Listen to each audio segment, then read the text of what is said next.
सर्वे भवन्तु सुखिनः, सर्वे सन्तु निरामयाः, सर्वे भद्राणि पश्यन्तु, मा कश्चित् दुःखभाग् भवेत्। सभ्य सामाजिक गण, ग्रीष्म ऋतुचर्या का 9वां पाठ हम आरंभ कर रहे हैं। ये 9वां भाग होगा। इसमें हम हमारे भोजन में दाल, सब्जी, फल आदि और वस्त्र आदि कैसे हों, इस पर विचार करेंगे। देखिए, हमारी जो दालें हैं, सबको पता है शरीर का जो ढांचा है उसके लिए उपयोगी हैं। तो मैंने बताया था द्विदल, दाल शब्द क्या है? द्विदल, जिसके 2 दल हैं। ये मान लीजिए, ये सभी रूक्ष होती हैं और वायु कारक होती हैं। अलग अलग इनका अनुपात हो सकता है, उसमें कम, उनमें ज़्यादा, मात्रा अलग हो सकती है। लेकिन सारी दालें वायु के जो रोगी हैं उनके लिए हानिकारक। मूंग की दाल सबसे सुपाच्य और उसमें वायु करने का, रुक्षता करने का जो गुण कह लीजिए, या जो रोगी हैं उनके लिए दोष कह लीजिए, क्योंकि उसकी विशेषता है, तो वो उसमें सबसे कम है। तो आपने देखा होगा, रोगी हैं तो मूंग की दाल खिला दो जी, वृद्ध हैं तो मूंग की दाल खा लेते हैं जी, क्योंकि सुपाच्य है और वो तरल भी है। तरलता का मतलब क्या हुआ? उसमें गर्मी भी नहीं है और रुक्षता कम है। तो हमने ये ध्यान में रखना है, जो छोटी आयु के लोग हैं, युवा हैं, वो राजमा छोले खा सकते हैं, लेकिन राजमा और छोले, मटर, ये सबसे अधिक वायु कारक है। आज खा लेंगे, प्रौढ़ावस्था में, वृद्धावस्था में उसका दुष्परिणाम भोगना पड़ेगा। तो सामान्यतः घरों में सुनने में आता है, बच्चे क्या कहेंगे, माताएं क्या कहेंगी, बच्चों की इच्छा थी, बच्चे क्या कहेंगे, राजमा बना लो जी, छोले बना लो जी। अब मैं देखता हूँ, खुद भी देखता हूँ, अपने परिचय में, निकट में चर्चा आती है, तो कुछ घरों में इस ऋतु में भी मटर खरीद के बनाए जाते हैं। 80 रुपये किलो। क्या हो गया? पाव है, पाव भी तो लिए हैं, बताओ। 100 रुपये किलो हैं, 25 रुपये के ले लिए। अरे पैसे भी फालतू दिए और रोग के लिए भी मार्ग खोल दिया। जब मटर आपकी दिसंबर, जनवरी, फरवरी में होगी, अब खाओ ना, 10 रुपये, 15 रुपये, 20 रुपये मटर किलो होगी, और उस समय खा लो। उस समय भी थोड़ी खानी। और इस ऋतु में पहले ही शरीर रुक्ष है, कुछ छोड़ा ही नहीं है शरीर में सूर्य देवता ने, और वातावरण सारा, पश्चिमी हवाएं चल रही हैं, वो भी रुक्ष हैं, और फिर आप रुक्ष चीज़ें खाएंगे तो कैसे बात बनेगी? तो इस ऋतु में आपने जो है मूंग को प्राथमिकता देनी है, छिलके सहित, चाहे साबुत खाइए चाहे दाल खाइए। उसके बाद अरहर की बारी आती है, उसके बाद मसर की बारी। मसर और रूक्ष है, तो जब भी आप दाल खाएं तो आप देखो, मैं मुंशी प्रेमचंद को पढ़ रहा था, वो बड़े घर की बेटी, उसमें आप देखें, पढ़ेंगे तो जब वो घर का युवा पहलवान भोजन करने लगा तो दाल में घी नहीं था। तो वहाँ प्रेमचंद क्या कहना चाहते हैं, समाज में क्या नियम है, क्योंकि दाल में घी छोड़ो, कि दाल में घी तो छोड़ा नहीं, थोड़ा घी छोड़ा, ऐसा लिखा हो, नाराज़ हो गया। तो दाल क्या है? रुक्ष है, तो उसमें घी डालना ही चाहिए। अब वो छोंक लगाने लगे, छोंक लगाना कोई अच्छी चीज़ नहीं है। उससे क्या होगा, प्याज है, जीरा है, वो सारे क्या हो जाते हैं, जल जाते हैं, फिर उसके पचने में भी तंगी आती है। और गर्म करेंगे घी को तो वो अग्नि घी के गुणों को खा जाती है, लाभ भी नहीं मिला। तो सीधी दाल उबालिए, उसमें नमक, हल्दी आदि जो डालना है डाल दीजिए, और घी जब खाते समय ऊपर डालिए तो घी का स्वाद भी आएगा, पोषक तत्व भी नष्ट नहीं होंगे। और दाल में जो रुक्षता है वो जो वायु करेगी, रुक्षता करेगी, सारे शरीर जो है जकड़ जाएगा अवस्था के अनुसार धीरे धीरे, उससे बचेंगे। तो मसर की दाल में तो अवश्य डालें। तो प्रत्येक दाल में ही अपने पाचन शक्ति के अनुसार घी डालें और खाएं। तो सबसे पहले मूंग, फिर अरहर, फिर मसर, और राजमा, छोले आदि, मटर, चना और छोला, पंजाबी में छोला कह देते हैं। अब वो दो प्रकार के होते हैं, काले और सफ़ेद। बहुत, मटर के लिए तो लिखा कलाया परम वातल, परम शब्द लगा रखा है कि बहुत ज़्यादा वायु कारक है, तो इनसे आप बचेंगे। अब राजमा आप देखते होंगे, खाते समय तो चिकनी चिकनी लगती है, लेकिन राजमा के बारे में लिखा है कि वो बहुत वायु कारक रूक्ष होती है। अब बच गई उड़द की दाल। उड़द की दाल वायु कारक नहीं है। कुछ लोग कहते हैं ना जी उड़द खा लिया वायु हो रही है, वायु नहीं हो रही है, वो अफारा हो रहा है, अपचन हो रहा है आपको। वायु का मतलब क्या होता है? रुक्षता, और वो रुक्षता सारे अंगों में होती है, फिर उससे और हड्डियों में, त्वचा में, सब में आ जाती है, उसका नाम है वायु। वायु इसका नाम नहीं है कि आपने बहुत ज़्यादा खा लिया, अपचन हो गया और उससे आपको डकारें आ रही हैं, उससे आपको अपचन हो गया है, उसका नाम वायु नहीं है। उड़द की दाल इस ऋतु में न खाएं। क्यों? कफ पित्त करामाशा। मांस जो है, उड़द जो है, आचार्य लिखते हैं कफ और पित्त को बढ़ाते हैं।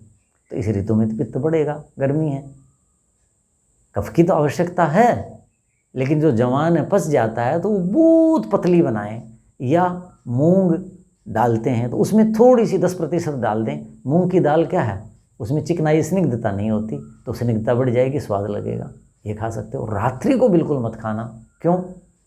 फिर पाचन नहीं होगा, क्योंकि उड़द की दाल जो है वो बहुत कफ करती है, अर्थात पोषण देती है, वृक्ष है, धातुओं को बढ़ाती है। मैंने भी पीछे बताया था पिछले व्याख्यान में 8वें में कि धातु की पुष्टि करती है, वृक्ष है, और धातुएं दालें वृक्ष नहीं है।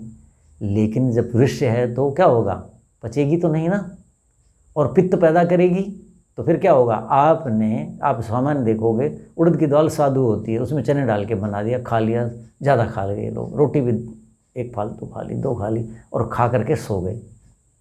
सोने से क्या होगा, पाचन शक्ति मंद हो गई, और फिर जब उठेंगे तो खट्टी डकारें आ रही हैं, यहाँ जलन हो रही है।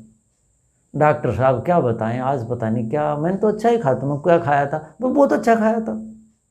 जो चीज़ नहीं खानी चाहिए उसको खा करके क्या कहेंगे, बहुत अच्छा खाया था, क्यों पता नहीं। अब फिर वो पित्त पैदा करेगी और वो जलन होगी, तंगी होती रहेगी। तो उड़द से बचें। उड़द तो हेमंत और शिशिर में खाएं, और हेमंत में खूब खाओ, खूब उसमें घी डाल के खाओ, उसके अंदर अदरक डाल के खाओ, हींग का चौंक लगाओ, ताकि वो पच जाए और शरीर पुष्ट हो जाए। सारी ऋतुओं में मजा, आधी या पूरी भी लगा लीजिए, फिर शिशिर ऋतु में भी खा सकते हैं, वसंत में नहीं खानी होती। चलो वो विषय बढ़ जाएगा, तो अब इसी पर बात करते हैं। अब इस ऋतु में कड़ी बहुत खाते हैं, ग्रामीण क्षेत्र में भी देखा मैंने, शहर में भी देखा। इस ऋतु में कड़ी नहीं खानी चाहिए। और फिर आने वाली तीनों ऋतुएं, ग्रीष्म, वर्षा और शरद में, क्यों कि कड़ी जो है इस ऋतु में खाएंगे तो चना है, चना रूक्ष होता है, और अग्नि का ताप दे देंगे तो जो शीतलता करनी थी वो नहीं रहेगी। अब क्या हो गया, कड़ी क्या हो गया, अग्नि के ऊपर दही को, लस्सी को पका दिया ना आपने, तो दही गरम, लस्सी गरम, और उसको और गर्मी दे दी। और लस्सी दही को गर्म करने से उसमें इतने विकार आते हैं कि वो रक्त विकार पैदा करती है। तो प्रयास करें, घर में बन रही है, नहीं कुछ बना, चुपके से ले लो, मन मत खराब करो कि यार ये कड़ी खानी पड़ेगी तो और हानि हो जाएगी, खा लो। कई बार कुछ चीज़ें प्रतिकूल भी लेनी पड़ जाती हैं, जीवन है, घर गृहस्थ है जी। लेकिन परिवारजनों को धीरे धीरे बताओ कि ये सर्दी में खाओ, सर्दी की ऋतु होगी, क्या होगा, चना ठंडा है, लेकिन अग्नि का संयोग पा करके शीतलता नहीं रहे करेगा। और उस ऋतु में क्या होगा, दही गरम, लस्सी गरम, और उसमें कढ़ी में क्या, किस चीज़ का छौंक लगता है, मेथी का लगता है। क्यों, चना वायु कारक है, मेथी वायु को शांत करती है, लेकिन वो गर्म होती है। तो सर्दी में खाएंगे तो आपको मेथी भी गर्म नहीं करेगी, इस ऋतु में मेथी का छौंक लगेगा, तो क्या करोगे बताओ। फिर उसको स्वादु बनाने के लिए पकौड़ी तल के डाल देंगे, वो तली हुई चीज़ें और अपचन पैदा करेंगी, फिर क्या होगा, एसिडिटी पैदा होगी। इसको विदग्ध कहते हैं हम आयुर्वेद की भाषा में। सड़ जाता है, उससे अम्ल पैदा होता है, वो हो जाएगा। तो प्रयास करें कि कढ़ी न खाएं। कभी बन गई है तो ये मान के खा लें कि भाई मूंग की दाल है, मन को समझा लें, इतना विकार पैदा नहीं करेगी। मन खराब करने से वस्तु ज़्यादा खराबी पैदा करती है। अब हम आगे बढ़ते हैं। इस ऋतु में जो सब्जियां हैं जी, सब्जियां हमने क्या क्या लेनी है। ककड़ी का सेवन कर लेना चाहिए। जब ककड़ी है, ककड़ी की सब्जी बना के खाएं। कच्ची खाएंगे अफारा करती है, वो गरिष्ठ होती है, दुष्पाच्य होती है ककड़ी। इसलिए आपने देखा होगा बस अड्डे, रेलवे स्टेशनों, शहर पे ककड़ी जब काट के बेचते हैं, उसमें क्या डालते हैं, नमक डालते हैं, उसमें और क्या डालते हैं, नींबू डालते हैं। क्यों? कि अफारा करती है, पचती नहीं है जल्दी से, तो उससे पचती है वो। तो ककड़ी की सब्जी बना के खाएं। ककड़ी की सब्जी बनाएंगे तो हमारी जो छोटी आंत है, पक्वाशय है, कईयों के पक्वाशय आज से कोई 28 साल पुरानी बात होगी, हाँ 92 के करीब की बात। कोई परिचित थे प्राध्यापक, बड़ी आयु के थे, सब कुछ थे, स्वास्थ्य चर्चा कर लेते थे। ज़्यादातर लोग उस समय वाले भी, जैसे मैं जो बातें करता हूँ वो मेरी बातें लगभग वृद्ध लोग किया करते हैं, तो मुझे लगभग लोग, कई लोग तो मजाक में डॉक्टर साहब बूढ़ों जैसी बातें करते हैं। तो उस समय मेरी क्या आयु होगी आप लगा लीजिए। तो ज़्यादातर लोग गुरुजी कह देते थे गुरुजी थोड़ा ये बताना, बहुत बड़ी आयु के भी। तो उनको क्या हो गया, गर्मी में सोच के साथ खून आने लग गया। डॉक्टर साहब मैं तो बिल्कुल ठीक हूँ, मेरे लिए गड़बड़ है। मैंने कोई बात नहीं, हो जाओगे ठीक। गर्मी के कारण क्या होता है, कोई बाहर की चीज़ खाई गई, ऐसी चीज़ खाई गई, और आंतें जो हैं बड़ी उम्र में वैसे कमज़ोर हो जाती हैं, तो वो खरोंच लग करके रक्त आने लग गया। उसको क्या कहते हैं, आंतें जो हैं वो सूज जाती हैं। आंतों में जैसे मुँह खाओगे ना, छाले हो जाते हैं, गर्मी चीज़ खाओ तो लाल हो जाएंगे, खून भी आने लग जाता है, वो स्थिति आंतों की हो जाती है। तो मैंने उनको कहा आप ककड़ी खा लिया। बिल्कुल ककड़ी सब्जी खाते हैं, ज़्यादातर लोग सलाद में खाते हैं, और लस्सी दही के साथ। लस्सी दही के साथ ककड़ी खीरा नहीं खाना, अच्छा नहीं है। ज़्यादा कठोर भाषा में कहूँ तो विषैले हो जाते हैं, तो ये नहीं खाना। आप देखोगे बहुत जगह, पता नहीं माताएं कहाँ से सीख आती हैं, विशेषकर जवान जो लड़कियां विवाहित हैं, वो सलाद वो बनाने के लिए रायता, उसमें कद्दूकस करके छोटा करके खीरा डाल देंगी, ककड़ी डाल देंगी, टमाटर डाल देंगी, प्याज डाल देंगी। उससे क्या होगा, सामान्यतः अखबारों में पढ़ने में आ रहा है, 30 साल से देख रहा हूँ, उस हॉस्टल के इतने बच्चे बीमार हो गए, इतनों को फूड पॉइजनिंग होगी, ये हो गया। बड़ा जब होता है घरों का तो पता नहीं चलता, क्यों अखबार में आएगी, होती बहुत ज़्यादा लोगों को जानते नहीं। वो इसलिए होती है कि लस्सी दही में हम खीरा डाल देते हैं। खीरा सबसे गड़बड़ है, हानिकारक। ऐसे ही ककड़ी, टमाटर, ये मत डालिए उनमें। तो ककड़ी की मैंने कहा जी सब्जी बना के खाया करो। क्या डालें, मैंने कहा जरा सी हल्दी डालो, बस रंग बदल जाए, गर्म होती है वो, और आप क्या करो, उसकी सब्जी खाया करो, और उसके साथ हल्का सा दही ले लो, हाथों के लिए ठीक होता नहीं, लस्सी ले लो तो और अच्छा। और 5, 7, 10 दिन के बाद डॉक्टर साहब मैं तो बिल्कुल ठीक हो गया। मैंने कहा जी बस वो जिस कारण ये हो रहा था वो कारण हमने नहीं होने दिया। जो आंतों में सूजन और ये तरह का जलन पैदा करती हैं चीज़ें वो, और उसके ऊपर मरहम पट्टी होगी, आपने ध्यान रखना। फिर आगे मैंने बेलपत्र कहा कि मैं इसका शरबत बना के पिया करो, ये शिव जी पे चढ़ाया जाता है, शिव जी के विष को शांत करता है। शिव जी को कहते हैं ना विष भी रखा है, गला हुआ है, सौंप है, मगर शिव जी को असर क्यों नहीं होता सांपों का, विष का। बेल चढ़ाई जाती है, हर सोमवार को शिव जी के ऊपर बेलपत्र चढ़ाया जाता है। सारी साल तो फल मिलते नहीं, तो पत्ते चढ़ा दो। मतलब क्या हुआ कि बेल में वो सामर्थ्य है। मैंने कहा अब इसका शरबत पी लिया करो, तो आपके आंतों के सारे विष दूर हो जाएंगे। प्रतीक है भारतीय संस्कृति के। आचार्य ये बताना चाहते हैं कि भाई ये चीज़ लो, तो ककड़ी की सब्जी खाएं, सबसे उत्तम है। ये 1-1.5 महीने रहेगी, उसके बाद पक जाएगी, खराब हो जाएगी, तो कच्ची की बजाय वो खाएं। उसके बाद टिंडा, लौकी और कद्दू खाएं। तोरई अभी न खाएं, 20 अगस्त के बाद खाएं। मेरे अनुसार, मैं बहुत बड़ा विशेषज्ञ नहीं हूँ, आयुर्वेद का जानकार नहीं हूँ, मेरी रुचि है, ये चीज़ें पढ़ता हूँ, इसलिए मैं बताता हूँ। तोरई जो है 20 अगस्त से 20 अक्टूबर तक खानी चाहिए, वो ज़्यादा अच्छी होती है। अब खा लो, हानि नहीं, आलू से तो अच्छी है।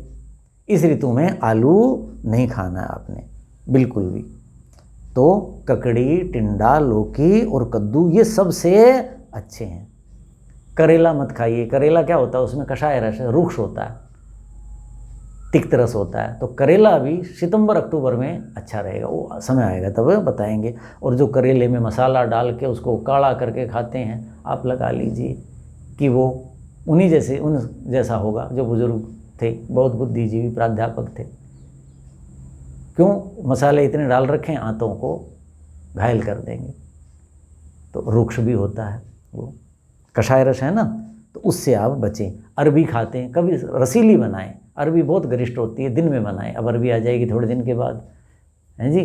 तो वो कुछ कटहल खाते हैं, कटहल भी बहुत भारी रुक्ष होता है। ऋतु की चीज़ है, खा लें, दिन में खा लें, रात्रि को मत खाएं। बहुत तल के न खाएं, लेकिन बचें। कोशिश करने से जो है हम अच्छा स्वास्थ्य पा सकते हैं। आलू मैंने बता ही दिया है, ये बिल्कुल भी नहीं खाना। भिंडी खाते हैं, कल भी मैंने किसी को बताया, देखो मैंने कहा भाई ये भिंडी इतनी हो, इतने मसाले, अब ये तो काली पीली बना रखी थी तुमने। भिंडी को लोग तल के बनाते हैं, तल के नहीं बनानी चाहिए। सूखी भी बनानी है तो भिंडी तो 5 मिनट भी नहीं लगती, 3 मिनट में बन जाती। काट करके पानी का छींटा मार करके अरियों छोड़ दो, उस भाप से ही नरम हो जाएगी। बस बात इतनी सी नरम हो जाए जो पच जाए, और क्या करना है। लेकिन उसको तल तल करके काली कर लेते हैं, वो हानिकारक है और पचेगी नहीं। फिर पानी पीते रहो, गर्मी पैदा करेगी, गरिष्ठ होती है। मैं तो इस चीज़ को उत्तम मानता हूँ, पता नहीं आप लोगों को जैसे कि नहीं है। भिंडी को आप टिंडे की तरह बनाइए, रसीला बनाइए, भिंडी काट के डाल दीजिए, उसमें श्लेष्मा ही तो होगा, श्लेष्मा तो बहुत लाभदायक है। उसकी जो रेशा है ना, वो जो चिकनाई है, और चिकनाई हटानी है तो क्या करो, जब बन गया, बंद हो गया, उसके बाद हल्का सा नींबू डाल दीजिए, वो चिकनाई इतनी ज़्यादा नहीं रहेगी और पच भी जाएगी। भिंडी गरिष्ठ होती है, खाएं, लेकिन जिसकी जैसी पाचन शक्ति उसके अनुसार खाएं। रात्रि को न खाएं, तल करके न खाएं। आलू तो मैंने बता रखा है कि दिवाली पे शुरू करना है, होली पे बंद करना है। जब उसकी ताज़ा फसल आती तब खाएं।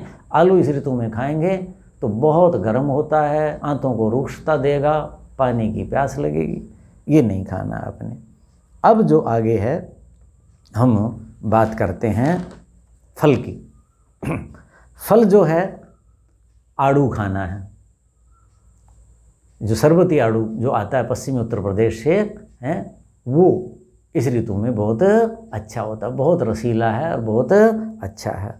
उसके बाद अंगूर अब समाप्ति की तरफ है लगभग। तो ग्रीष्म ऋतु का जो पूर्वार्ध है उसमें आपको आड़ू और अंगूर मिल जाते हैं, बिल्कुल पीले अंगूर पके हुए, वो खाएं, यानी धोते समय वो झड़ जाए, हरे न खाएं। उसमें कषाय रस होता है, कषाय रस होगा तो क्या होगा, आप खाएंगे, गले में जो तरलता है वो उसको फाड़ देता है, जैसे नींबू फाड़ देता है। बर्तन धोते हैं ना चिकना, और उसमें नींबू डाल दीजिए या सोडा डाल दीजिए, फाड़ देता है, ऐसा काम करता है। तो गले की हानि होती है, फिर लोगों को खांसी होती है, रूक्ष खांसी आती है, कितनी तंगियाँ बढ़ती हैं।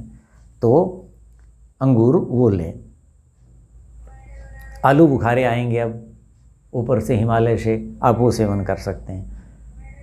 ग्रीष्म ऋतु का जो उत्तर भाग है, दक्षिणी हरियाणा के लोग तो 20 अप्रैल के आसपास खरबूज तरबूज खा सकते हैं। दक्षिणी पश्चिमी राजस्थान के लोग, वहाँ गर्मी जल्दी है।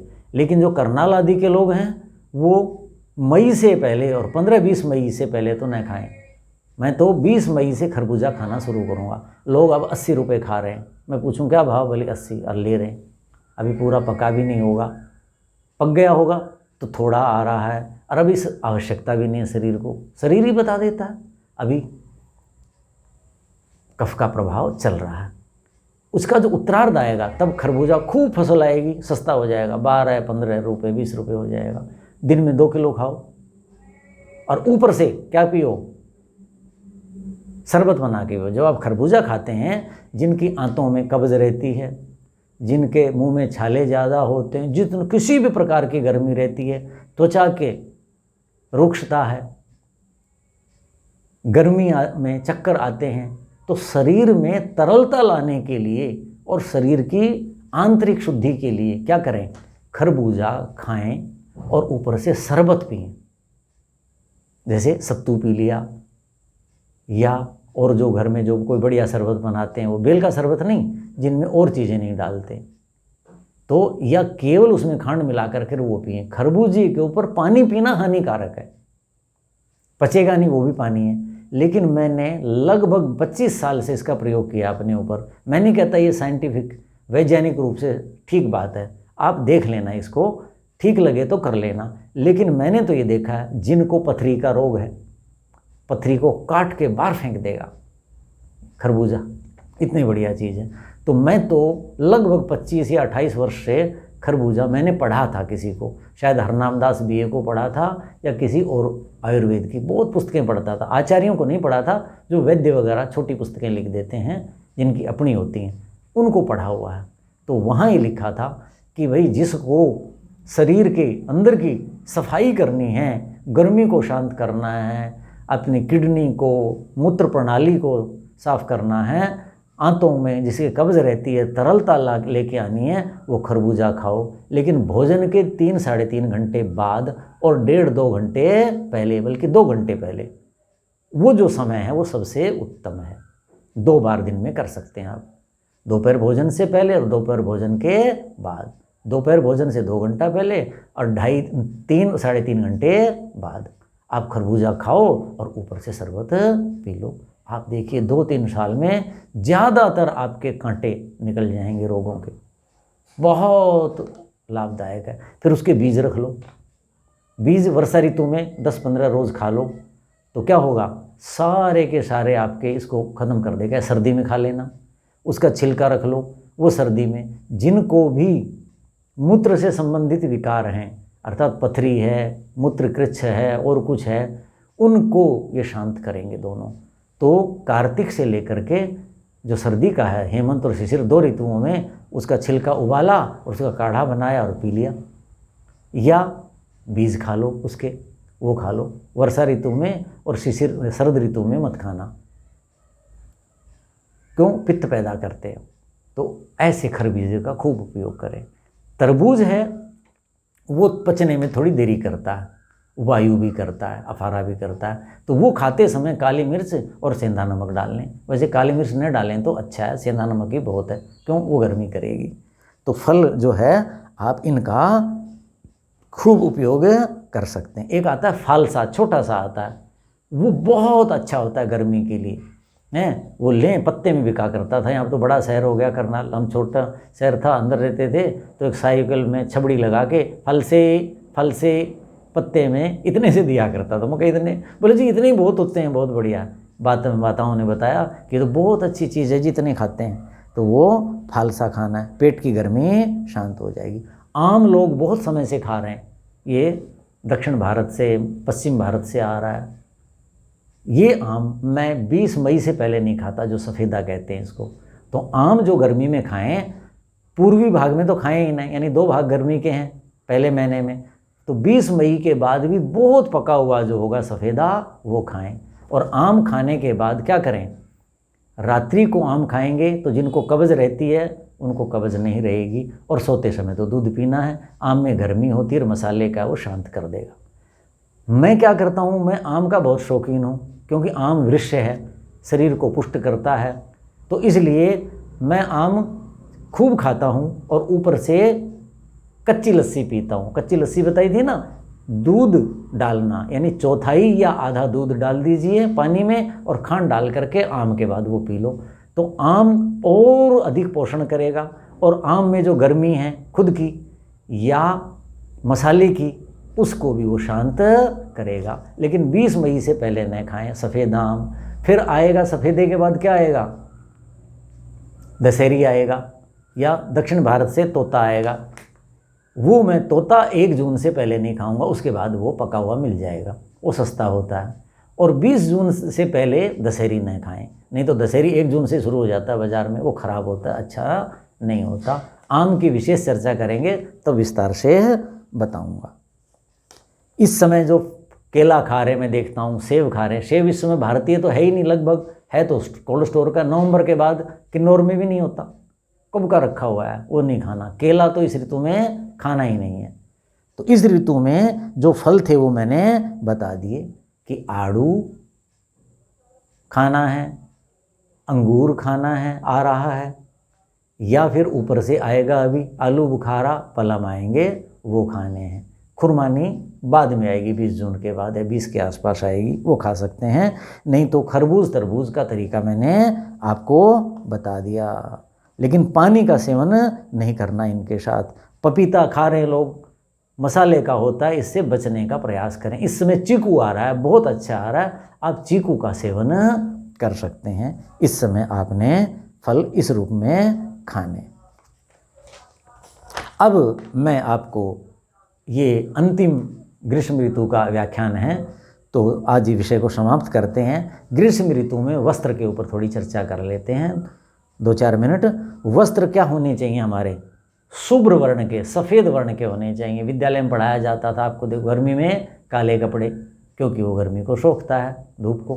तो इस ऋतु में सफ़ेद या शुभ्र हल्के वस्त्र हों और सूती होने चाहिए। पसीना आता है या त्वचा के लिए भी बहुत अच्छा है, मजबूरी है तो प्रयास करें न्यूनतम वस्त्र में रहें, और खुले शरीर में खुले वस्त्र होने चाहिए, आप उनका प्रयोग करें। लोग जुराबें पहनते हैं, प्रयास करें जुराब न पहने या जूते ही न पहने, ऐसी चीज़ पहने जिससे कि जो पैर के जो तले हैं उनमें हवा जाती रहे, तो ऐसे पहने। नहीं तो पसीना आता है, फिर गर्मी पैदा होती है और तरह तरह के शरीर में विकार आते हैं। कुछ के तो पैरों में त्वचा विकार आ जाता है। क्यों? सिंथेटिक जुराब पहनते हैं और सारे दिन बंद रहते हैं, पसीना आता है और फिर तंग रहते हैं, बहुत बुरा हाल हो जाता है। तो आपने ये चीज़ें करनी हैं। रात को मेहंदी का मैंने आपको बता दिया, सूती कपड़े और खुली जगह बाहर सोएं, ये पहले बता चुका। एक बात कह कर के अपने विषय को समाप्त करता हूँ कि जो सबसे ज्वलंत विषय है और लगभग हर परिवार में होता है और ज़्यादातर लोगों को होता है, क्या होता है? मैंने बताया था, सिर में दर्द होता है गर्मी के कारण। क्या होता है? तलवे जलते हैं, एसिड बनता है, यानी गर्मी के विकार। उसके लिए जितनी चीज़ें बताई हैं उन सब से उत्तम बता रहा हूँ मैं आपको। जैसे मैंने कल ही बताया, किसी को इनको विकार था तो कुछ लगे ही आ गया, मैंने कहा आप ऐसे करो, चंदन में आंवले का रस डालो। अभी मैंने बताया था ना उसीर लेप, पहले व्याख्यान में सुवासन में बताया था स्नान के बाद। तो जिनके त्वचा में विकार है, ये आता है, चंदन यदि लगाते हैं तो उस चंदन में जो पानी डालें वो आंवले का पानी डाल लें। आंवले का लेप न करें, लेप करेंगे तो क्या होगा? आंवले के दाग हो जाएंगे सब जगह। यदि कर सकें तो बहुत अच्छा है। तो चंदन, मुल्तानी मिट्टी, आंवला और उसीर खसखस, इसका लेप बना लें और एक चद्दर अपनी अलग ही बना लें और रात को लगा के सो जाएं। आप देखिएगा त्वचा जो है कितनी अच्छी हो जाएगी, विकार नहीं होंगे और सब शुद्ध सात्विक हो जाएगा। लेकिन जिन लोगों को ये सब नहीं कर सकते, वो क्या करें कि आंवले को मिट्टी के बर्तन में या कांच के बर्तन में भिगो दें, सूखे आंवले को धो करके, और उसका जो पानी है, जब भी आप पानी पिएं दिन में तो हल्की सी खांड मिला करके, यानी उसका शरबत बना करके, और वो पानी मिला के पीते रहे दिन भर। जब भी वो 2 चम्मच डाल दिया, जब भी वो 2 चम्मच डाल दिया, आंवले का पानी पीते रहे। इस रूप में आप आंवले का सेवन करेंगे तो आंवला क्या है? ऋषि मुनियों की है, देव भोजन है, देवताओं का भोजन है, बहुत पवित्र माना जाता है। और वो बुद्धि की दृष्टि से भी, मन की दृष्टि से भी, और शरीर के लिए तो जितने भी आपके गर्मी के विकार हैं, मुझे तो याद है पिताजी भिगवाते थे तो हमें, बच्चे थे, तकलीफ होती थी तो पिताजी की चटनी बनानी पड़ती थी। कुछ भी नहीं चटनी बनाना, उन्हें भिगो के रखना, उसी पानी से उसको घोट करके रख देते थे और उसी में हल्की सी खांड मिलाई और खा लेते। तो आप चटनी का भी उपयोग कर सकते हैं आंवले की, कि भिगोया, उसको चटनी से बनाया, खांड मिलाई और भोजन के साथ खा लो, या बाद में खा लो, या शीतल पेय के रूप में, क्योंकि पानी हम बहुत पीते हैं, शीतल पेय पीते हैं। तो कितना उत्तम शीतल पेय है ये, कि आंवले का उसमें पानी डालो, कुछ भी नहीं करना हो तो भीगा तो रखा ही है, जरा सा डाला, खांड मिलाई और ऐसे ही खांड का, ये खांड के साथ ही भिगो दो उसको। बस जब भी पानी पीना हो उसमें चौथाई या 20%, 15%, 10% जैसा लगे वो मिला करके वो ले लीजिए। ग्रीष्म ऋतु के लिए ये बहुत उत्तम है, शुद्ध है, सात्विक है। इस रूप में हम जो है अपने जीवन को चलाएं, ऋषि मुनियों की बात के अनुसार ग्रीष्म ऋतुचर्या पर आचरण करें। तो ग्रीष्म ऋतु जो हमें पीड़ित करती है, कहा ना ग्रीष्म में पे पिए थे, सार भाग को खींच लेती है, हमारे ही नहीं, वनस्पति, लता, पशु पक्षी किसी को भी नहीं छोड़ती। तो उससे हम बच तो नहीं सकते, लेकिन अपनी हानि को कम कर सकते हैं। तो मान्य सज्जनों, ग्रीष्म ऋतुचर्या यहीं हम समाप्त करते हैं। ओम शांति शांति शांति। ओम।